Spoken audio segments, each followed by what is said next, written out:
Dobrodošli u svet satova i sećanja. Zapratite Sat i stil za još zanimljivih videa. 70. godina horologija je doživjela najveći potres u svojoj istoriji. Svet je navikao na mehaničke satove. Ručno izrađene. Precizne, skupe. Simbol tradicije. A onda je došao Seiko i predstavio kvarcni sat. Jeftiniji, precizniji i neverovatno pouzdan. Ljudi su odjednom dobili tačnost atomskog sata, a za samo nekoliko dolara. Švajcarska industrija satova.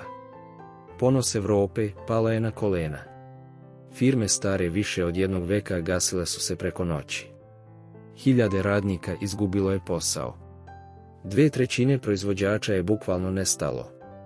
I dok je švajcarska industrija satova tonula, na drugoj strani svijeta Seiko je izrastao u pravog giganta. Oni su najviše profitirali.